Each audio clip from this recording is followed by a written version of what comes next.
know Leo Stallworth is on the ground. He's talked to a resident whose home survived this fire through luck, Leo, because as he mentioned, the wind drove the fire elsewhere, and sadly, it burned a neighbor's home.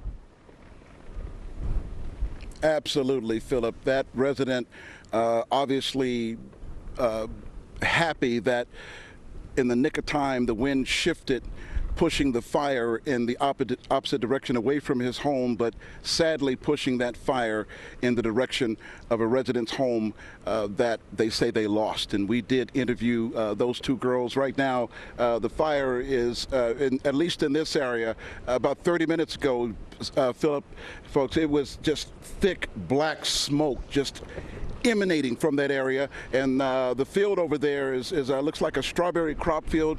No telling how much of that crop has been destroyed by this fire. And of course, well over 100 firefighters battling this blaze right now, and who knows, more could be pouring in.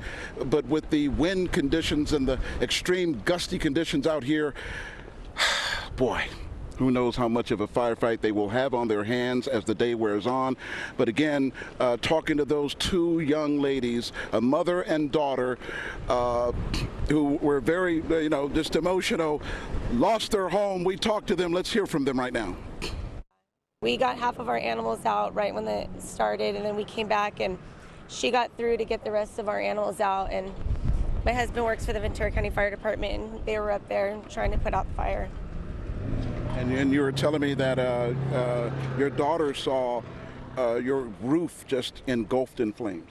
Yeah, everything's still like standing as of right now. Our roof is pretty burnt up. I was in there getting our ducks, and as I was in there, the pond was just catching flames as I was standing there trying to get them out. But yeah, it's yeah. Okay. So tell me, if you can, this morning you get up, it's after 8 o'clock, and you smell smoke, and all of a sudden there's fire. I text my husband about 8:55, and I said, I smell smoke, and it seems close. And I went outside, and I saw the black smoke coming. So we just started getting our animals, and within 30 minutes, it was already coming over the hill. And it was like probably like an inferno coming. The black smoke coming. Oh. Yeah. So then we left, and then we were passing all the fire trucks coming into our neighborhood. Now, about 15, 20 minutes ago, when that black smoke really started kicking up and we saw the flames, I saw probably a dozen people in this area just take off running towards a huge trailer. What was that about? Because when the trailer with the horses was leaving, there was smoke coming out of the windows. So we were screaming for them to stop to see if the fire was on trailer, or the trailer was on fire on the inside. Yeah. So where do you girls go from here? You're obviously standing here. I know a lot of this area has been evacuated. Other areas near this fire evacuated. You girls are still here. Where do you go from here? What's next? We're going to go to my family's house in Santa Paula. Okay. We're going to bring all our animals there until we figure out what we're going to do. And folks, we've seen trailer after trailer packing horses moving out of this area. The fortitude of these residents is just amazing. I mean, they're all pulling together, obviously, to make sure that they don't only get out of here under this evacuation order, but that they get these animals out of here. So we've seen dozens of people scrambling together. They've got the large trailers out here. They've got the F-150s, the big trucks out here, and they are moving as quickly as they can to get these animals out of here. And of course, this is horse country, so you got a lot of horses in this area, and it can be nerve-wracking when that fire hits the way it did, and then there's this immediate evacuation order, and these residents, they love their horses like family, their family. So they're not leaving without their animals. And so that's been the struggle for a lot of these folks in this neck of the woods, is making sure that they get out and making sure that they get those animals out. And we spoke to a gentleman not too long ago who, he left his home. He's staying in the area. His cat is still at the home. He made sure that he got his wife out of this area. She evacuated to Camarillo.